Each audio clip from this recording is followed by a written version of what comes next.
The space you wanted for your coffee shop got signed away to a sandwich chain on a Tuesday morning. You are standing on the sidewalk across the street from it, phone against your ear. The coffee in your other hand is from a gas station, because your shop still exists only in your head. The leasing broker is explaining that the corner unit went to a company with 400 locations. They signed a 10-year lease yesterday.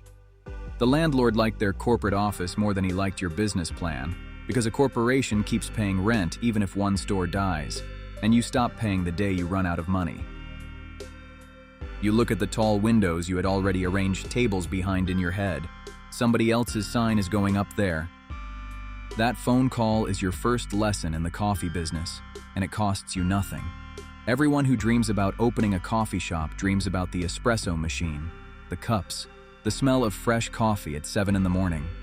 Almost nobody thinks about the 4 walls around all of it, and the walls are exactly where the money goes, because rent, renovation, and deposits will cost you more than all the coffee beans you will ever buy. You are about to see exactly how much. You have $95,000 saved over 11 years of a job you want to leave. The bank approved a small business loan for $160,000 more. The bank wants its payment every month, whether the shop earns or not. $255,000 total. That is everything you have. The second space is nothing like the dream. 900 square feet, a former phone repair shop, flat gray floor, 1 toilet, no water line anywhere near where a counter would go. Rent is $3,900 a month. You take it because of the traffic you counted from the sidewalk. This is the side of the street people drive down on their way to work. Morning traffic passes the door. Evening traffic comes home on the other side. A coffee shop earns most of its money before lunch, which is why the morning side of a commuter street is worth more to you than a pretty corner on a street that only wakes up at night. 900 square feet is enough, and that is not a compromise. Morning customers take their coffee and go. They do not sit down. So every square foot of seating is space the morning crowd never uses, and you pay rent for every square foot the same. Small room, fast counter, and the door closed to the sidewalk. The mistake almost every first-time owner makes is paying for the evening street, the one with the string lights and the crowds at 8 p.m., because that street looks like the dream. By the time that street gets busy, a coffee shop's day is already over. The people who survive this business pick the plain room on the morning route. The lease is where the shop stops being a dream and becomes a contract. 5 years. The deposit is 3 months of rent, $11,700, and it leaves your account before you own a single cup. The landlord has watched food businesses fail before, which is why he wants his losses paid up front. Permits, the health inspection, and the business license come to about $1,800. Insurance for a room where the public eats runs $2,900 a year. A lawyer charges $1,200 to read the lease, and on page 6 he proves he was worth it. The fine print says that on top of rent, you also pay a share of the building's property tax and repairs. That is standard in retail leases, and first-time owners sign it without reading it, then meet it as a surprise bill in month 3. The mistake is treating the lease as a piece of paperwork on the way to the espresso machine. The lease is the business. The trick experienced owners use. They negotiate an exit clause before they sign. The right to walk away after year 2 if sales stay under an agreed number. Landlords agree to that more often than you would think, because an empty storefront costs them more than a tenant who leaves early. You ask. You get it. The renovation is where the money starts disappearing fast. A phone repair shop has electricity for phone screens, and you need water, drains, and power for machines that pull 30 amps at 7 a.m. Everything that makes a coffee shop is hidden in the walls, pipes under the bar, a floor drain, because the health inspector will not pass the room without one, thick wiring for the espresso machine, sinks, a vent over the small oven you want for pastries. And one cheap line you insist on, wiring for a second register, even though you cannot afford to staff it yet. The contractor's estimate says $118,000. The final number is $164,000, because the floor had to come up for the drain, and the building's wiring was older than the building's paperwork admitted. Nobody gets the estimate they signed. The mistake everyone makes is spending on what shows first. Chairs, lamps, the sign, the paint. Then the money runs out inside the walls where the inspector looks. Do the invisible work first. The room can look plain for a year, but the water has to run on day one. The trick that saves you here.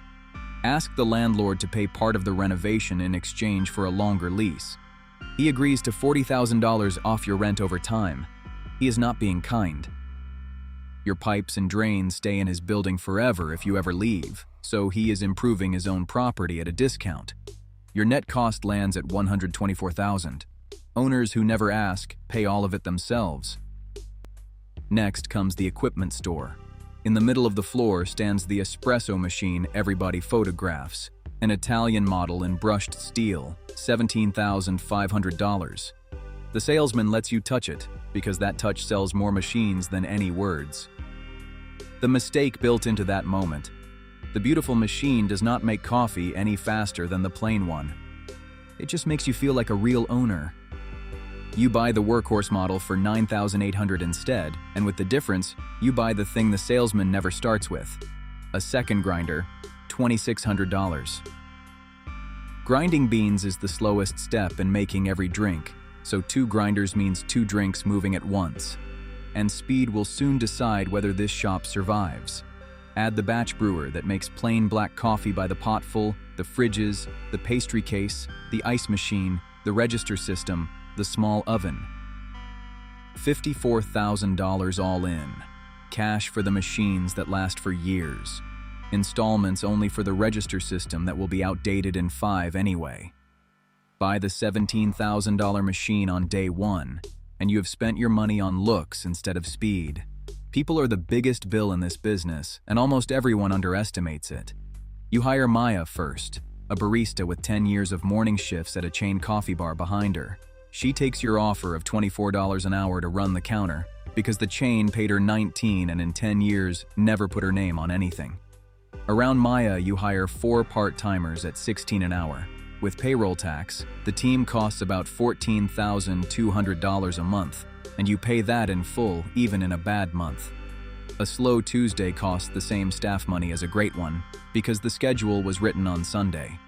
The federal jobs count for 2024 found nearly 84,000 coffee and snack bars in America, averaging 11 people on payroll each, most of them part-time.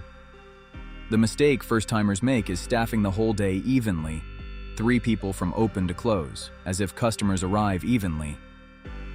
They do not. Maya puts people where the customers are, everyone working from 7 to 10:30, a minimal shift after 2. Same people, same total hours, just move to the hours when customers actually come. Opening day starts quietly a week before it starts publicly because your head barista Maya insists on a practice week. Friends and neighbors only, free coffee, real orders at real speed. Mistakes cost nothing in that week because a friend forgives and a stranger just never comes back. You find plenty. The pastry case blocks the register line. The milk fridge opens into Maya's elbow. The menu board takes a full minute to read, and a morning line does not have a minute. You fix all of it while fixing is still free. Then the real Saturday comes, and the neighborhood shows up. 340 receipts. The register says $2,652. And the first drink you ever sell is a $6.50 latte to a woman who used to get her phone fixed in this room. It is the best day the shop will have for months, because people come once out of curiosity and turning them into regulars takes months. That night, you sit down and count what the shop costs you every month. Rent, payroll, insurance, the loan payment, about $20,800 a month before you buy a single coffee bean. Beans, milk, cups, and food eat roughly a third of every dollar in the register. A normal weekday turns out to be 180 receipts, around $1,400. Good numbers. And still, every month starts with you $20,000 in the minus. The third week of January is when the shop starts losing money.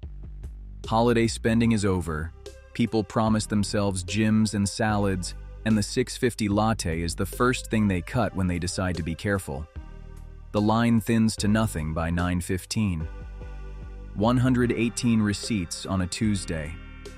The month closes at $24,000 of sales, the goods cost $7,400, and what is left does not cover the $20,800 of fixed bills. The shop loses $4,200 in a month while looking busy every morning at 8. Then the espresso machine stops mid-shift. A burned-out heating element, $2,300, and 3 days of apologizing while the batch brewer covers half the menu. This is the month the cushion was for. Of your original $38,000 of reserve, $29,000 remain. One night you reread the exit clause in the lease, the one that lets you walk away after year 2. Then you put the lease back in the drawer because the mornings are still full and the numbers still add up on paper. In a month like this, the owners who survive start selling outside their own walls. Your head barista Maya starts selling beans by the bag at the register. You start carrying trays of coffee to the offices upstairs and the salon next door, on standing weekly orders that pay whether it rains or not. This money comes in without any line at the door. Which would you give up first? The paycheck that bores you, or the dream that eats your savings? Put your answer in the comments. The turn comes in March, and it does not come from the accounting. It comes from your head barista Maya and her stopwatch. 200 receipts is a good morning now. Spring traffic plus the office orders, and you assumed the way up was more of everything. More menu, more seats, more marketing. Maya times the line instead. 40 seconds a drink when the order is simple, 90 when it is complicated, and between 7:40 and 9:10 the line holds steady at 6 people. Longer than that, and she shows you what happens. A man opens the door, counts heads, and leaves. You watch it happen 4 times in one morning. The register never records him. The profit on each cup was never the problem. The $6.50 latte costs about $1 to make. And none of that matters for the customer who left, because you only earn on a drink you actually pour. Your problem was never too few customers. Your problem was seconds, so you rebuild the morning around speed. The peak menu shrinks to the 6 fastest drinks because one slow drink holds up everyone standing behind its buyer.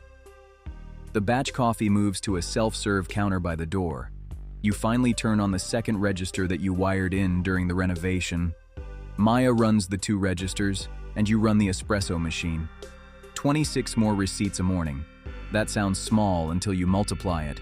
About $60,000 a year, made of seconds.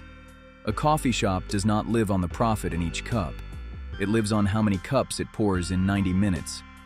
By the end of year 2, the shop holds. Time for honest numbers, the ones nobody posts online.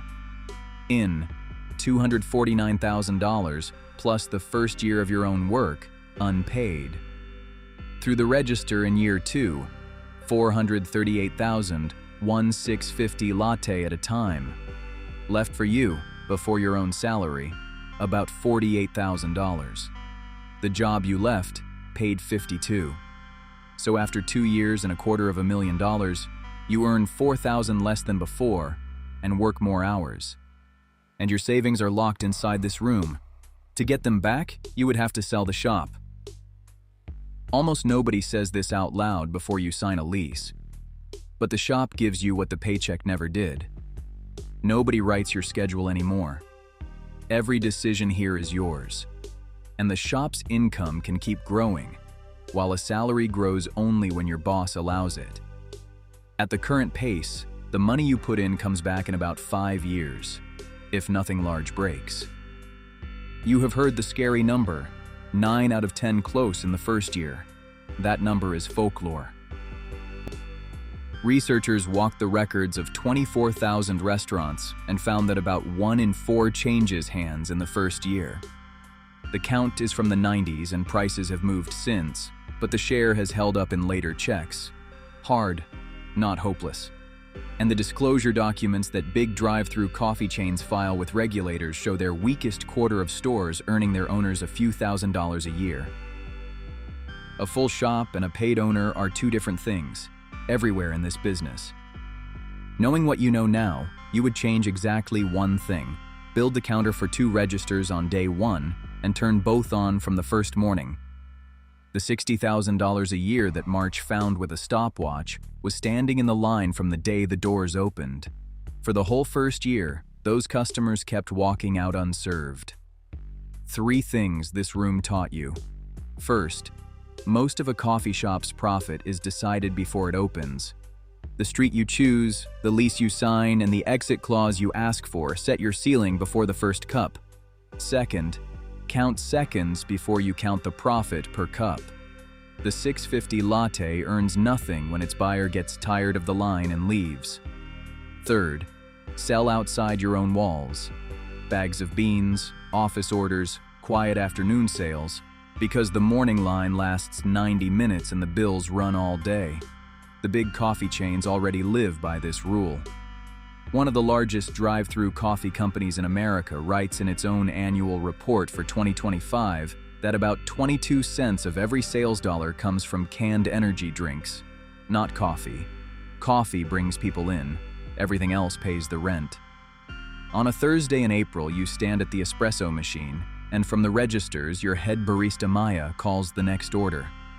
The line is 6 people deep and moving, and for the first time since that phone call on the sidewalk, the room you settled for feels like the corner you wanted.